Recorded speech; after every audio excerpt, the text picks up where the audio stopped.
in 2004, focusing on stabilizing the recovery code and on new feature developments. He has spent 15 years in and around HPC file systems, most recently working on the architecture of Cray's Lustre storage products. Thank you.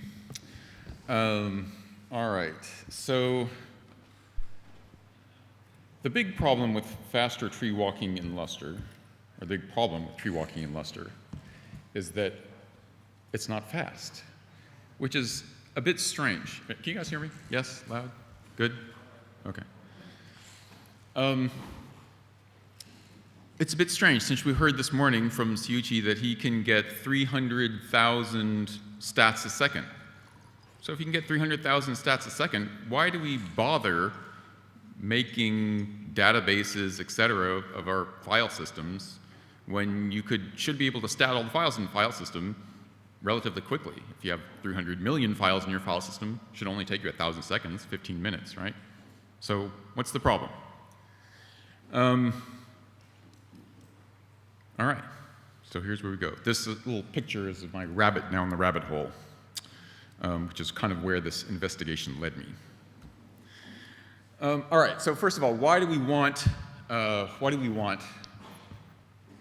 fast file system tree walking?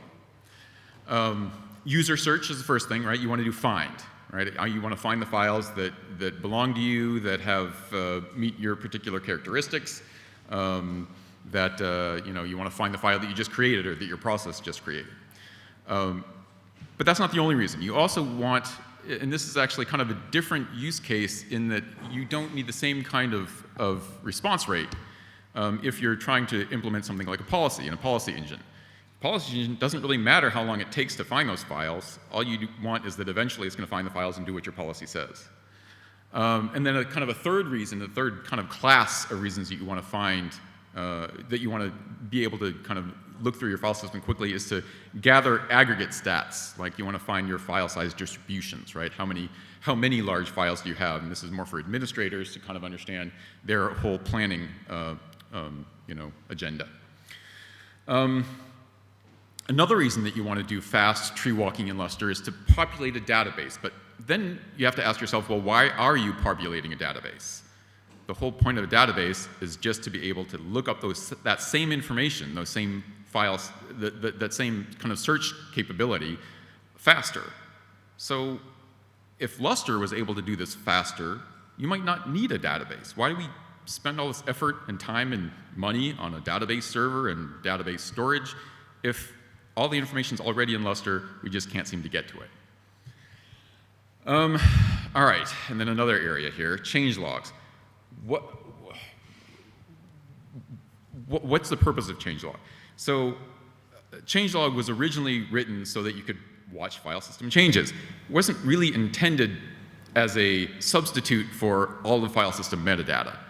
And there have historically been problems with Lustre changelogs. You probably are all familiar with some of the pain there. And of course they're getting better, and maybe they're perfect now, who knows? But they're still, it's a way around having to look through the file system. And another kind of reason, I guess, is ls-l. The statement with ls-l is it's also a little bit different than a find, because an ls-l is looking through a single directory. And for a single directory, you have kind of some special characteristics that get invoked in Lustre. In ls-l, you have what's called statahead, and statahead basically pre-stats all the files in your directory for you, and it's fast. And so is ls-l itself slow? I don't know. I guess I could ask you guys. But is it too slow? Or is it really just the find, the searching through the entire file system tree, the tree walking that's slow? All right. So what happens when we try and traverse a tree? A lot, it turns out. And that stat that we were kind of talking about before that we can do fast is really not the significant place where we're spending time. That's the conclusion. I gave it away, and you can all go home now.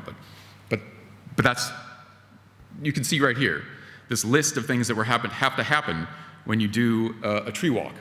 So, and this is for every directory in here. You have to, well, you don't have to, or maybe you do. No. You have to stat the directory basically to find, to open it, right? You stat the directory to, I don't know why, but everyone seems to. This is basically an empirical result of watching some tree traversal processes. So what happens is the directory gets statted, then the directory gets opened, right? So we can queue a lock there. We do a readdir, actually some number of readdirs because, so a readdir is just a read of the directory, which is a file on the MDS, right? And so there's some number of read pages, right, that happen for every directory, depending on how big that directory is. And then for each entry in that directory, we issue a stat. So there's multiple stats. And then each of those stats also can ask the OSCs for more stat information, in particular the size. And it's always been assumed that this stat, especially this part where we have to go to all the OSTs for the size, is the slow part. But it's not. We get to the closure then, and this, so note that these D's and F's up here. D's means this is a directory operation, and F means it's a file operation. Right? You can see there's a whole lot more D's and a whole lot more kind of directory operations that are happening than per directory than there are per file. Right? So file has two operations. There's the stat on the MDS, and there's the glimpse on the OSC to get the size. But the directories have a bunch more stuff going on. Right? These are all kind of all the local operations on the metadata server. So if you think that if you imagine or measure that the number of directories in your file system is about 10 times more, is about a tenth of the number of files in your file system, then that gives you kind of an idea as well, is it worth, is 10 of these for every one of those, which is the kind of greater contributor to the time it takes you to actually walk through your entire directory tree. So let's try and get at the answer to that question. So let's look at MD test. As kind of was hinted at before in some of the earlier talks today, in fact, the MD test doesn't do directory walking. MD test just stats files that it knows algorithmically where those files are. It doesn't ever actually open or read a directory. So you can get really, really fast MD test results without having that to have any relationship to how fast you can actually do a tree walk. So kind of trying to look at these numbers here that I highlighted in yellow. So, and these are for, all right, so I guess I have to explain what's going on here. Directory stat is the first line. We're ignoring that for now. We're just looking at the file stats, and then I converted the operations per second into milliseconds, so just the inverse of that. And then the stuff at the top has to do with the caching of these things. And so when you stat a file on a client and it's all cached, it's fast, right? I think we, again, saw similar numbers in earlier presentations today. When you drop the cache on the metadata client cache on the client, it goes slower. So it takes 100 milliseconds a day, 100 milliseconds per file. Obviously, because now it has to issue an RPC to the server. Fine. If you drop the OSC cache, that means it has to go it has to grab the information from the OSC. So the kind of implication there, this is now for the size. So the implication there is that it takes roughly the same amount of time to get the information from the metadata server as it does to get from the OSCs. Okay. Fine. Interesting point of whatever, equivalency. Stat ahead. As I talked about before, stat ahead's great for ls-l, but there's no ls-l here. As I said, this is pure MD test, it just does stats, and so there's no such thing as stat head when you're just doing stats, only when you're doing ls-l. So what that means is you're issuing a sequential metadata RPC and then an OSC RPC each time for every file. And so what that means is when you've dropped both of those caches, you get kind of, whatever, more or less double-ish the amount of time it takes now, because you're doing sequentially. So add the 105 and the 101, and you get somewhere around 200, and you can squint and make that 259. Okay. So another implication here is that when, or another kind of interesting observation here. I think these are interesting observations. Hopefully you're interested as well, but we'll see. Okay, going now to the disk on the metadata server. You would think that, oh well, going to the metadata server costs you some network operation, then it also costs you a disk operation because you have to get that information off the disk. It turns out it doesn't really cost you very much time at all to get that information off the disk.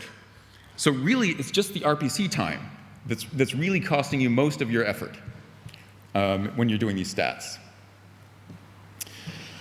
Okay.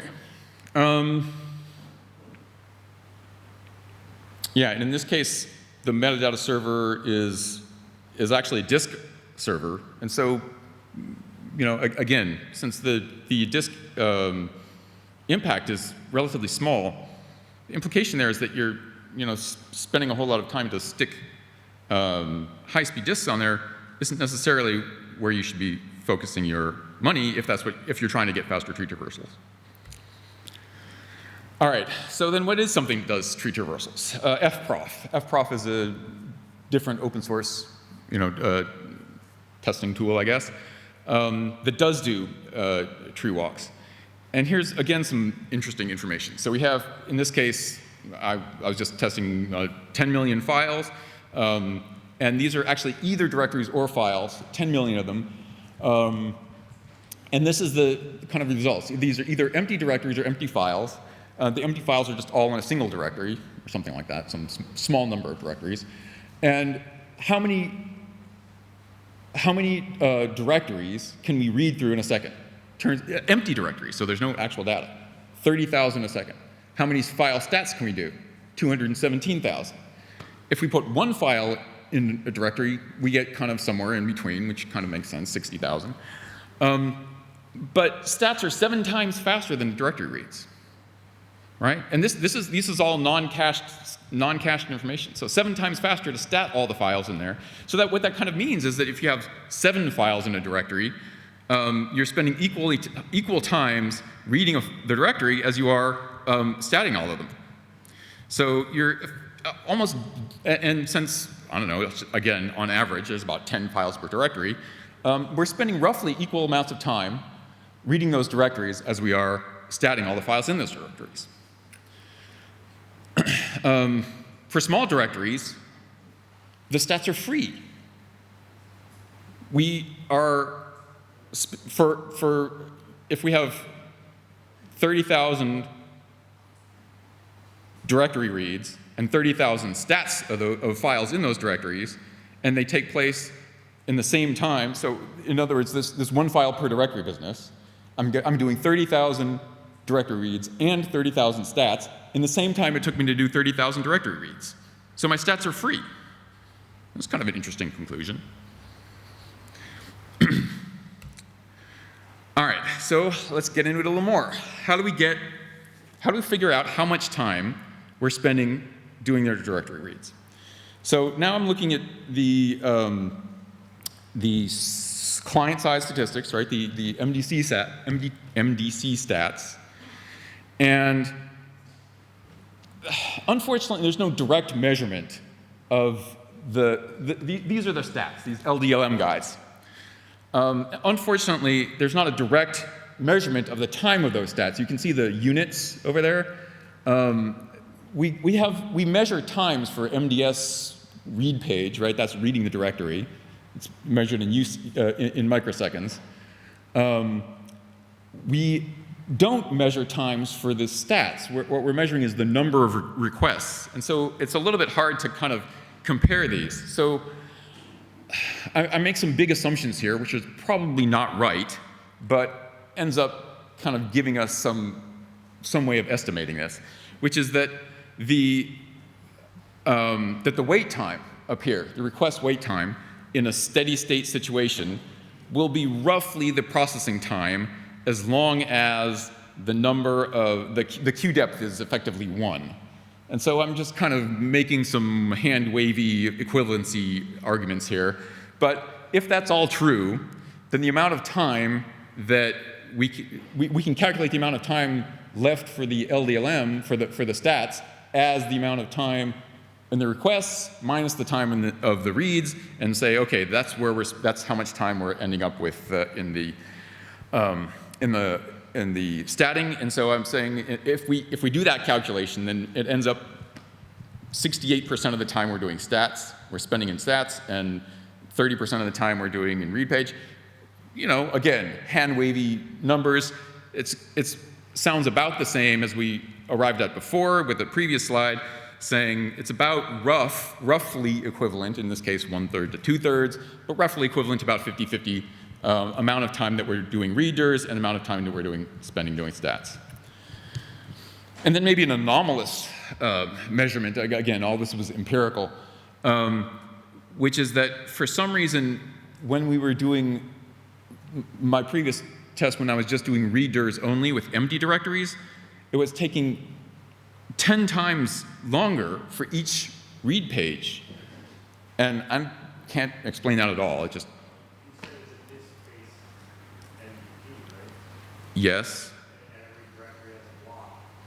So it has an ESC for every directory. But these have the same, but with empty directories it takes 10 times longer than with some directories with something in them.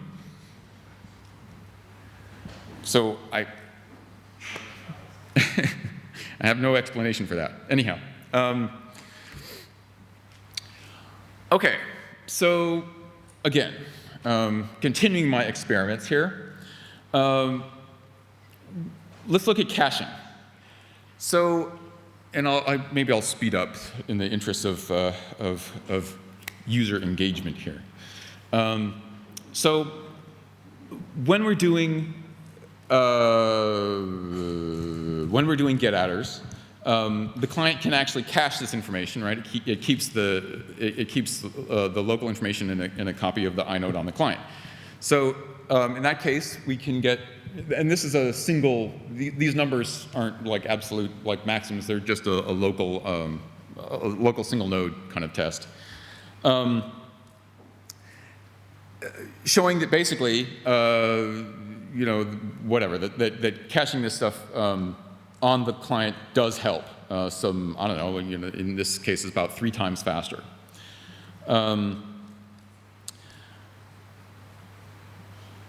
But what we're, yes. Okay, so what was my conclusion in blue here? Is that when we're clearing both the client and server cache, meaning the client has to go read both the directory and do the stat, we have a big difference, right? We drop. This is kind of a 70% impact, right, when it has to read both, versus the difference we saw on the empty test for going back to the disk. And the difference there is, again, the empty test wasn't doing directory reads. It was just doing stats. So again, directory reads on servers are more important than stats on servers. Kind of just lending more weight to this whole argument. Okay. Clearing the OSC logs. So I told you before that, it was about 50-50. And I also told you that, we get some of those for free. So let's kind of examine that a little bit more. When we clear the OSC locks, the rate here that I'm getting with my directory walk operations here. So these are not just stats, these are directory walks, right? That's what these are. Again, so what I did is I populated a tree hierarchy and walked through some number of populated directories, right? And that's where this 49,000 number comes from. All these measurements were taken on a directory tree walk, not just stats. Okay, so when we do that same thing, we clear the OSC locks, meaning we have to go back to the OSCs to get the stat information, to get the size information. But I don't mess with the MDC. My rate here is high again, right? I get almost 40,000, which is not too much worse than my 50,000 when everything was cached on the client. Again, the implication here is, hey, going to the OSC doesn't really matter that much. Statting, finding, like I said, we've always had this argument that going to the OSCs to find the size information from statting everything is really the pain point. But it's not, right? The pain point is clearly here. It's not going back to the OSCs because I'm going almost as fast as everything cached when I have to go just to the OSCs. And this is also, again, there's no stat ahead in my particular tree walk because I'm just piling up. The way my process works is I'm just piling up, collecting all the directory entries and just statting them all in a bunch of independent threads. So it doesn't trigger stat ahead. As I said before, stat ahead is useful for ls-l, but ls-l only happens in a single process. So stat ahead isn't triggered at all, and you can look at that in results. You can look at the stat ahead proc file. So what does that mean? Does that mean that data on MDT and lazy size on MDS also aren't going to have an effect? Because again, if I can get my size from the MDS and the OSC operations don't matter, then this shouldn't make a difference either. Okay. All right. This is a little bit of an aside to the rest of that giant investigation, which is layout information. Generally, when we're populating databases, we want to know two things. We want to know all the metadata we're getting from stat, but we also want to know the layout information because we care what OSTs our data is stored on because maybe they're Flash and maybe they have should have a different policy associated with that. Maybe we want to know what the mirror sync status is. So in general, if we're populating a database, we care about both of these two things. And again, this one, well, not again, but this one should be free. But it doesn't seem to be. So when we ls-l, as I keep harping on, we go to the OSCs to get the size information. Which means we have to know what OSCs we're going to do so, which means that we know the layout by the time we're doing a stat. So it seems to me that if you do a stat and then try to get the layout, that should be free, but it's not. So we have the layout here in order to do the stat. These are the number of operations that happen, and then we get the layout again, and it should be cached, but it's not. If you do it again, one more time, then it is cached. So we seem to be executing an extra RPC in here when we don't really need to. All right, so where does all of that lead us? Let's make it better. But let's not focus on stats. Stats aren't the problem. So these ideas here about how to improve stats in Lustre aren't probably going to have a huge impact. This is my conclusion from this kind of investigation, is that these aren't going to have a huge impact. There are some things to do, potentially. We can improve stat ahead to not generate a new thread every time we do an ls-l. We can maybe make it more generalized in that it can be used in situations other than a single-threaded use case. But again, my process I was using to generate those files and those numbers were, have a whole bunch of threads all doing stat at the same time, and So in that case, stathead is not going to matter because we're effectively doing the same thing stathead is doing anyhow. So it's not going to make much of a difference. Lazy size on MDS. We can eliminate the OST glimpses, great, for cases that we're happy to use the lazy size. But as I said, it doesn't look like, from what I see, that it's going to make a huge amount of difference. Same thing with DOM. Maybe we can get the stat information, or sorry, get the layout information again for free, save us RPC. So there's an LU ticket on that. But again, I don't feel that, well, it's a little bit of an aside, but it's the statting and probably the get outers aren't really the heavy lift here. All right. What's going to be better than that? Caching. I kind of showed some of those numbers from caching, and yeah, definitely it looks like caching can help. So what kind of things can we do to help that caching situation? We can we can take the fact that we're opening a directory as an indicator that we're probably going to read that directory. Why would you open a directory if you're not going to read it? It would be the counterexample, right? And yeah, there are some cases where you open a directory and you issue an ioctl on it, but the majority of cases you're going to read it anyhow. So why don't we just assume that and go ahead and read the directory into server memory as soon as we do an opendir. We can also kind of be more aggressive about that and stat all the files that we've just read into our cache and get the stat information into the cache as well. Again, make some more improvement there. And then we can get like super aggressive about that and say, oh, well, if we notice a pattern that people are reading directories and then reading subdirectories, then we can go ahead and pre-read the subdirectories as well and get kind of crazy like anticipatory actions going on the metadata server in order to basically warm the cache.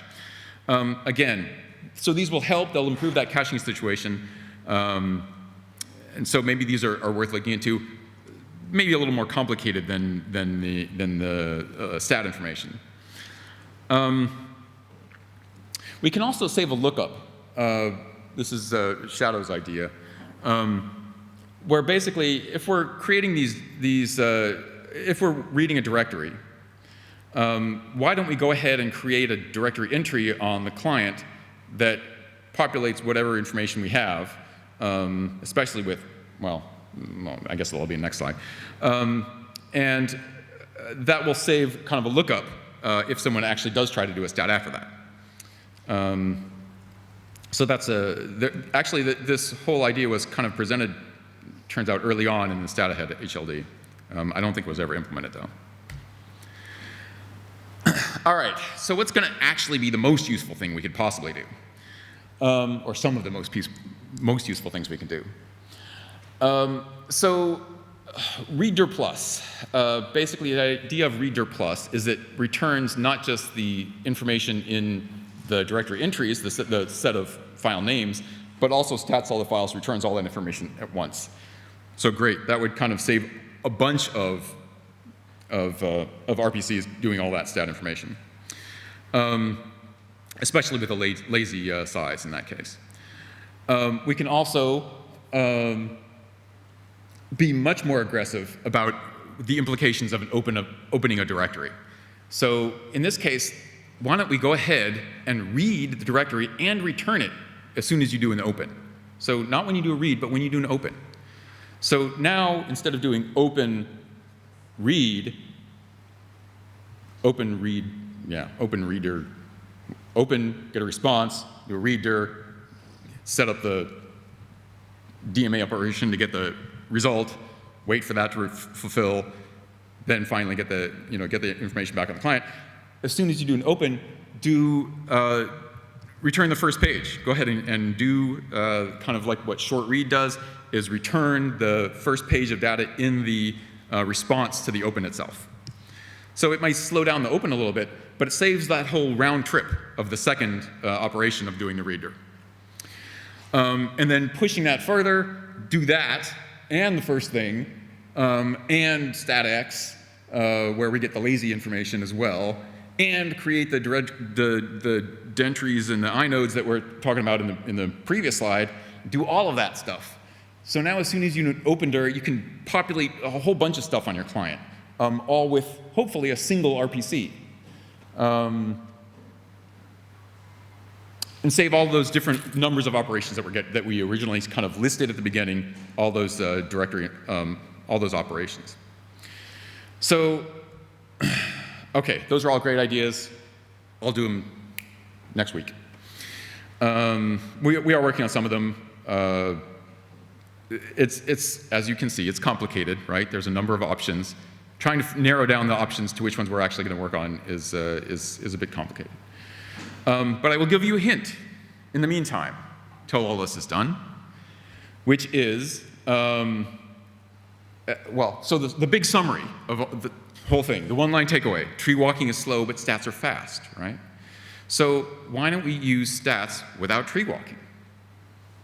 Because that's fast. How can we do that?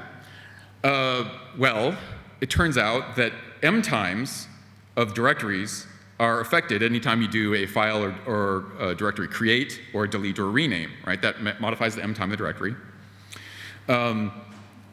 There are approximately 1/10 of directories are 1/10 of your objects on your file system are directories compared to the number of files.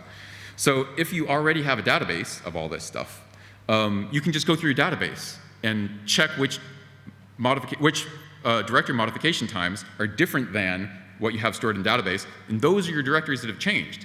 And you can just stat all the files in those directories and not stat all the files in the file system and not do a tree walk. And not have to read directories. Only bother to read directories that have already changed.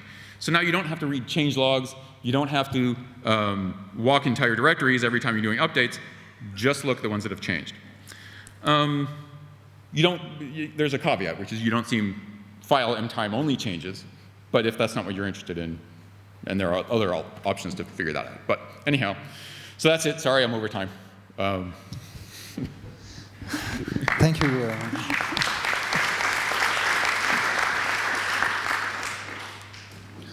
We only have time for 1 or 2 questions.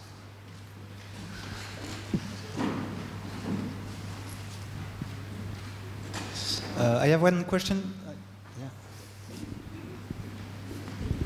Thank you. Very interesting code. So I am asking. So your improvement is keeping a unique semantics. Are keeping what? POSIX semantics. Keeping the POSIX semantics. Yeah.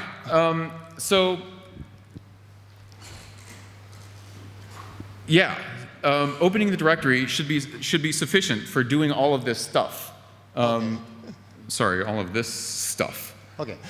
Nothing is broken by no POSIX semantics are broken by doing any of this stuff, especially if you use statx, where you're allowed to use lazy information, as long as you note with in your return codes that if you specify this with statx, you're allowed to not return the absolutely current size information, for example.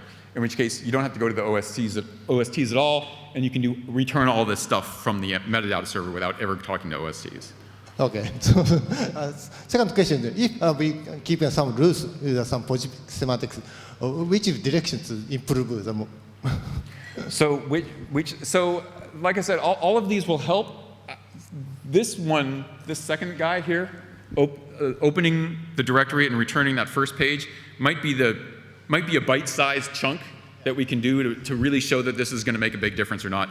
Most directories are going to be a page or less anyhow. Again, given what I told you about, the ratio of about 10 files per directory, most of that will fit in a single page. Most of the time, that will fit in a single page.